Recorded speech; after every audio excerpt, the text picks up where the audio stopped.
ស្វាគមន៍ពុកម៉ែបងប្អូនទាំងអស់គ្នាមកកាន់ Facebook Ad ឆ្នាំ2026នេះគឺជាឆ្នាំថ្មីនេះគឺជាមុខងារថ្មីរបស់ក្រុមហ៊ុន Facebook ដែលបានធ្វើការ update ថ្ងៃនេះខ្ញុំនឹងនាំពុកម៉ែបងប្អូនទាំងអស់គ្នាមកធ្វើការ check ពាក់ព័ន្ធជាមួយនឹង option ក៏ដូចជា function មួយចំនួន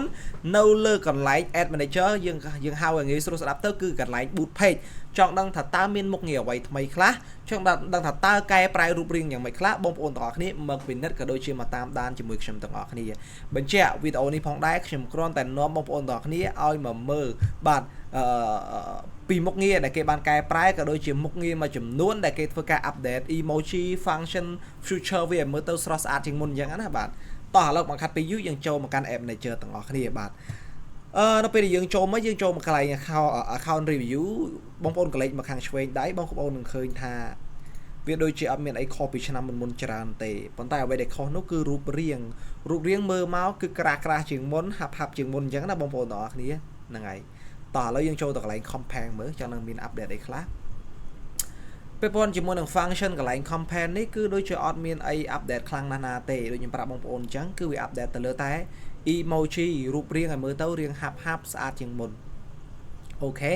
យើងបន្តឲ្យវាតម្លៃឥឡូវនេះយើងចូលទៅកាន់ពាក្យ create ចង់ដឹងថាពេល create boot វាចេញបែបណា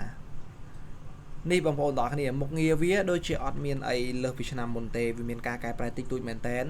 បាទអញ្ចឹងយើងនៅតែចុចយក boot engagement ដូចគ្នាដល់ដែរអញ្ចឹងណាបាទហើយយើងចុច continue មើលចង់ដឹងថាវាចេញអីអូខេវាមាន2 option ដូចឆ្នាំ2025ដែរមានពាក្យ recommend setting ក៏ដូចជា manual engagement campaign ដូចគ្នាដែរណាបាទតើមិនចុច continue មើលអូខេយើងចូលមកដល់កន្លែង campaign name ពាក់ព័ន្ធជាមួយនឹងកន្លែង campaign name នេះអូខេដូចជាអត់មានអីកែប្រែទេបាទគ្រាន់តែអក្សរវារៀងក្រាស់ជាងមុនបាទ action យើងចង់នឹង action មានប្រហែល action នេះគឺមានតែ2 action ដដែលអញ្ចឹងបងប្អូនទាំងគ្នាកន្លែង campaign detail នេះណាអត់មានកែប្រែទេកន្លែង campaign នេះយើងមិនចាំបាច់ខ្វល់ទេអូខេអ្វីដែលវា update នោះគឺវា update កន្លែង budget បងប្អូនណាបាទកន្លែងយើងដាក់លុយពីមុនកន្លែងដាក់លុយគឺមានឲ្យកន្លែងហ្នឹងចេញមកហ្នឹងគឺយើងអត់ចាំបាច់រើសទេបងប្អូនទាំងគ្នាណាប៉ុន្តែឥឡូវវាឲ្យយើងរើសវាចង់ឲ្យយើង set campaign budget ឬក៏ add set budget មានន័យថាវាសួរយើងតែយើងចង់ដាក់លុយហ្នឹងនៅលើ campaign ឬក៏យើងចង់ដាក់លុយហ្នឹងលើ add set បើសិនជាបងប្អូនទាំងអស់គ្នាហ៊ានតែធ្វើការ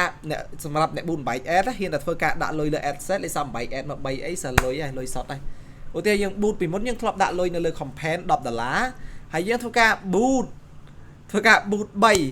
បំបែក3 ad set វានៅតែស៊ី$10ទេប៉ុន្តែលើកនេះបើសិនជាបងប្អូនទាំងអស់គ្នាហ៊ានដាក់លុយនៅលើ ad set $10ដោយមិនកំណត់នៅលើ campaign កាលណាយើងបំបែក ad set ចេញជា3គឺវានឹងស៊ីគុណនឹង3គឺ$30អានេះហើយគឺជាកន្លែងដែលបងប្អូនទាំងអស់គ្នាត្រូវតែកត់សម្គាល់ទៅលើ Facebook update ថ្មីកន្លែងនេះណាបាទគួរប្រុងប្រយ័ត្នបន្តិច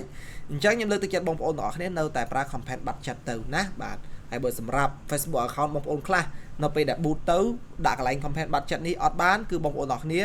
មិនដាក់បានប៉ុន្តែវាអត់ឲ្យយើងចាយលុយតិចដូចជា$5ដូចជាអីចឹងណាតែសម្រាប់ account ខ្ញុំគឺចាយបានណាបើសម្រាប់បងប្អូនចាយមិនបានទេគឺដូរទៅ add set ទៅប៉ុន្តែមិនបាច់ add ទេអញ្ចឹងណាបាទអូខេឥឡូវយើងអូសមកក្រោមទៀតចង់នៅមាន update ខ្លះកន្លែងពួកនេះដូចជាមាន update ទេតោះឥឡូវយើងចូលទៅកាន់ add set ទាំងអស់គ្នា add set យើងមើល conversation ហ្នឹងមានអីខ្លះអូខេដូចមុនដែរមាន message មាន on your ad មាន call មាន website app Instagram or Facebook អូខេមានដូចមុនអញ្ចឹងណាបាទកន្លែង select page select អីនេះគឺដូចគ្នាមុនអញ្ចឹងគឺអត់មានអីខុសទេបាទអូខេកន្លែងនេះក៏អត់មានអីច្រើនដែរបាទណាបាទអូខេកន្លែងកំណត់ schedule នេះក៏អត់មានអីដែលវាគួរដែល update រហូតដល់ថ្នាក់យើងពិបាកនៅក្នុងការតាមដានដែរនេះដល់កន្លែង audience នេះបងប្អូនទាំងអស់គ្នា audience នេះហើយគឺជាកន្លែងដែលយើងឈឺក្បាលមែនតើនៅពេលវា update ឥឡូវនេះគឺវា update មែនបងប្អូនទាំងអស់គ្នាណាពីមុនណាបងប្អូនទាំងអស់គ្នាស្រួលកំណត់ណាពាក់ព័ន្ធជាមួយ audience តទៅពេលឥឡូវត្រូវចុច 4-5 តង់ណាឧទាហរណ៍បងប្អូនទាំងអស់គ្នាចង់កែ interest បងប្អូនត្រូវចុច edit ឡើងនេះមួយតង់បាទបន្ទាប់មកទៀតបងប្អូនទាំងអស់គ្នាត្រូវចុចពាក្យនេះ show setting នេះមួយតង់ទៀតណាបានវាធ្លាក់ detail targeting ក៏ដូចជា page ដូចអីឲ្យអញ្ចឹងគឺច្រើនតង់មែនតើ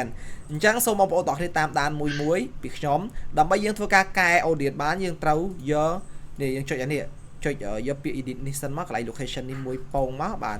ដើម្បី edit location ទី2បងប្អូនទាំងអស់គ្នាយកពាក្យថា show setting ដើម្បីយើងអាចចូលទៅកំណត់អាយុ បាទកំណត់អាយុកំណត់ភេទបាទនិងកំណត់ detail targeting បានបាទនេះហើយគឺជាចំណុចដែលវា update តិចប៉ុន្តែបងប្អូនទាំងអស់គ្នាមានការវិលមុខមែនតើបាទ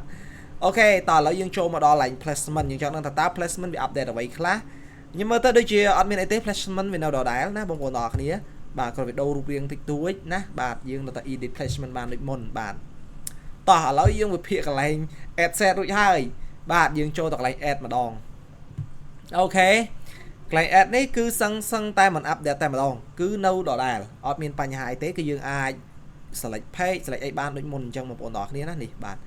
អញ្ចឹងពាក់ព័ន្ធជាមួយនឹងការ boot នៅក្នុងឆ្នាំ2026នេះគឺវា update function គឺវា update ប៉ុណ្ណឹងអញ្ចឹងបងប្អូនទាំងអស់គ្នាចង់ដឹងថាតើវាមាន update កន្លែងណាខ្លះទៀតចាំតាមដានវីដេអូខ្ញុំវគ្គបន្ទាប់ទៀតបើសិនជាខ្ញុំសម្រាយឲ្យលម្អិតគឺអត់លម្អិតទេវីដេអូនេះឡើងដល់1ម៉ោងក៏អត់លម្អិតដែរពាក់ព័ន្ធជាមួយនឹង function មុខងារមួយចំនួនដែលវាធ្វើការ update អញ្ចឹងណាអញ្ចឹងចាំមើលវីដេអូក្រោយទៀតវាមានអី update ថ្មីខ្ញុំនឹងធ្វើការជូនដំណឹងដល់បងប្អូនទាំងអស់គ្នាបាទអញ្ចឹងខ្ញុំបាទគីនិនថ្ងៃនេះខ្ញុំបានបង្ហាញបងប្អូនទាំងអស់គ្នាហើយពាក់ព័ន្ធជាមួយនឹងការ boot គឺវា update ប៉ុណ្ណឹងហើយបើបងប្អូនទាំងអស់គ្នាចង់ដឹងវីដេអូផ្សេងៗទៀតអាចតាមដានវីដេអូខ្ញុំនៅពេលក្រោយបានអរគុណបងប្អូនទាំងអស់គ្នាជួបគ្នាវីដេអូក្រោយទៀតកុំភ្លេច share subscribe follow ម្នាក់មួយផងអរគុណច្រើន